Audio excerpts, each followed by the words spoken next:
Muy buenos días tengan nuestra audiencia de Radio Emprendedor, del Ciudadano Informado. Tenemos el día de hoy un nuevo tema que vamos a abordar en varias sesiones y traemos aquí como invitado especial al maestro Daniel Ortega Osorio, que nos va a hacer el favor de compartirnos su experiencia personal, su experiencia de vida, de cómo es que él llegó a interesarse por la música y cómo es que él ha enriquecido ese proyecto de vida y lo ha canalizado pues en estudios, en investigaciones. Y bueno, aquí posteriormente vamos a ver una de sus publicaciones y otra que está en proceso con algunos proyectos importantes. Hago la bienvenida al maestro Daniel Ortega Osorio para este programa que iniciamos el día de hoy, que vamos a abordar el tema de la música. Es complejo, ¿no? Hablar de la música en sí, es decir, qué es lo que nos hace, que nos mantiene en vida, la parte vibratoria. Por eso puse así en el fondo, estuve hace rato buscando un fondo más o menos adecuado. Y bueno, este fue el que más o menos me llamó la atención y me hace de alguna manera rememorar los escritos filosóficos de Pitágoras y de los pitagóricos, que hablaban ellos sobre la relación de las matemáticas, la geometría y la música. Ellos hablaban de la música de las esferas, que cada planeta tiene una vibración y una nota musical, una octava que nos hace vibrar a nivel personal. Es un conocimiento, una sabiduría que dejaron por mucho tiempo y que muchas culturas y civilizaciones abordaron el tema de la música, es decir, la parte del sonido, de la vibración, que esa parte que nos permite estar conectados con nosotros mismos y con el entorno inmediato, o sea, con la naturaleza y lo que somos, o sea, nuestro origen. ¿Por qué es que vibramos así? Le voy a dar la palabra entonces al maestro Daniel Ortega. Me gustaría que se presentara y así como una pregunta inicial sería, ¿quién es Daniel Ortega? Adelante, maestro. ¿Qué tal? Buenos días, maestro Iván, estimado auditorio. Pues miren, mi presentación tiene que girar alrededor de primero la persona que soy. Yo nací en el estado de Hidalgo y por cuestiones familiares mis padres emigran y llegamos a la gran ciudad de México en el año 47, cuando yo tenía 4 años. Y a partir de ahí empieza una personita a vivir en lo que se ha convertido en la gran megalópolis de la Ciudad de México. A la par del crecimiento de la ciudad, obvio, vamos creciendo y en el hogar lo único que nos acompañaba era el radio. Y cuando no tienes todavía mucha conciencia, escuchas radio, pero no tienes ninguna fijación ni atención, y de repente algo te llama la atención y de repente por ahí encuentras algo. Pero yo lo que tengo referencia es por ahí del año 50. Antes de entrar a la primaria, mi madre me enseña a leer y a escribir, y ya ha habido de la lectura y de aprender a poner en práctica eso que me viene enseñado.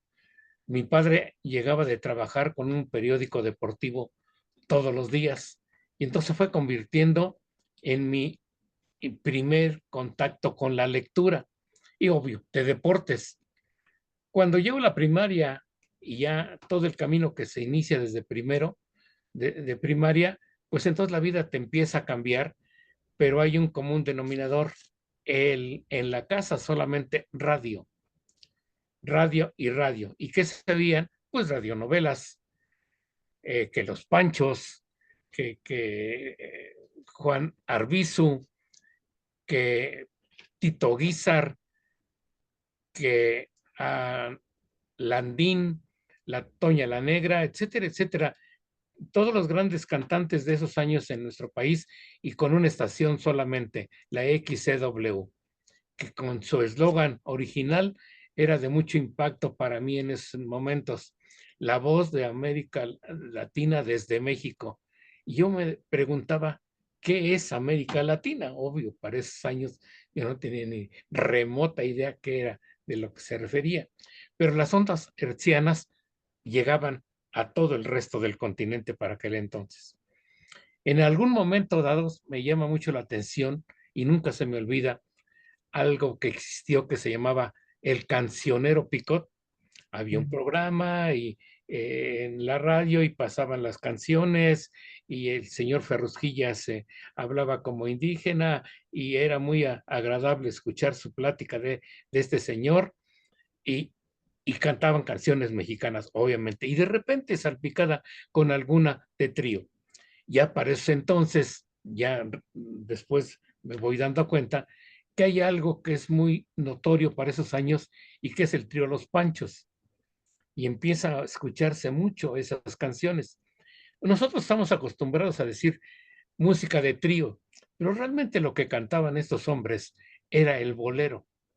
Y hoy sabemos que el bolero ha sido declarado como patrimonio inmaterial de la humanidad, generado por la solicitud de dos países, Cuba y México. Y no por cuestiones modernistas, ni que no es momento para platicar, sino más bien porque ese es el origen. Realmente se crea en Cuba, pero quien realmente lo da a conocer es este trío y la estación de radio La W, para mi punto de vista.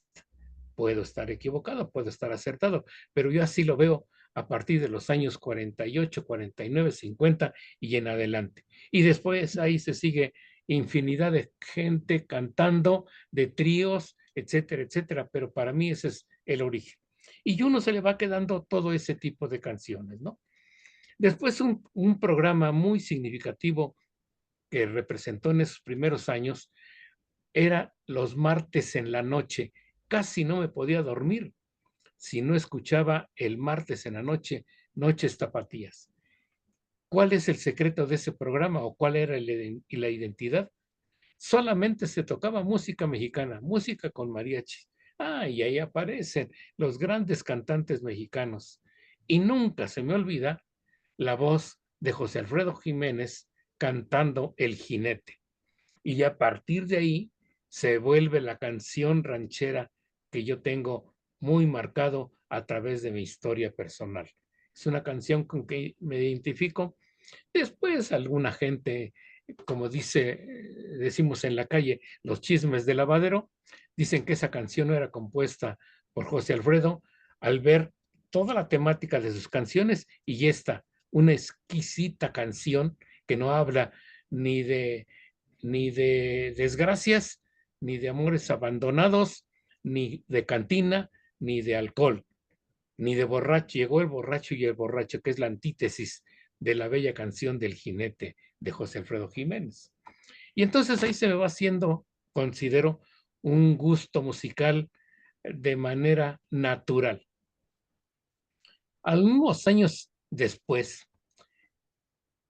ya con otra edad y con mis padres me llevan a lo que se existía como teatros de revista, el Politeama, el Folis, el Iris, el Teatro Esperanza Iris, hoy es Teatro de la Ciudad de México, y en un momento, el Folis, pero ese era prohibido para niños, solamente mayores de 18 años, ya se imaginan por qué, para aquellos años. Y otro que de repente irrumpe es el famoso Blanquita, que se llamaba de otra manera, pero remodelado, adecuado, modernizado, le cambian de nombre de Margo Su, se convierte en Blanquita. Y haga de cuenta, sin solamente radio y sin televisión, él era el escenario natural de los artistas. Obvio, todos mexicanos, pero de repente por ahí llegaba a presentarse algún extranjero. Dicen que en el Teatro Blanquita, en la radio esta, nacional, llegaron a hacer grabaciones en vivo. No sé cómo le hacían, pero llegaron a hacer grabaciones donde se presentaban duetos, tríos, mariachis, etcétera. Eso me lo platicaba en un momento mi abuela. Lo que yo ahí difiero un poquito porque el teatro de revista era, haz de cuenta, artistas de poco nombre, de mediano nombre y de gran nombre. Esa era la función de 2 horas. Pero el programa musical en la W siempre existió. Eso era las radionovelas, una gran parte, pero los programas musicales me platican eso. Si yo no lo escuché directo, La Hora Azul con el piano del maestro Agustín Lara. Ujú, Esa, dicen que era un encanto oírlo tocar el piano, cantar y luego tener una invitada. ujú, Eso era muy agradable y en la W así era el desfile de todos los artistas nacionales ahí en la XCW porque predominaba la música, salpicado con alguno que otro radionovela. Por ujú, ejemplo, Dispara, Carlos, dispara. Atrás, Margot, una, una radionovela de detectives impresionante y que lo oías siendo niño y te cautivaba. A los 12 años tengo la fortuna de que me regalan, un amigo mío consigue 2 pases y nos vamos a la W a hacer fila todo el domingo para que nos dejaran entrar primero a ver el programa directo luego nos sacaron del estudio y nos dejaron entrar a Cómicos y Canciones, el programa favorito de los niños. ¿Saben quién? Viruta y Capulina. ¿Y quién hacía el texto de esos programas de Viruta y Capulina? Pues simple y sencillamente, Bolaños, el gran Chespirito, él era quien le hacía los scripts a Viruta y Capulina.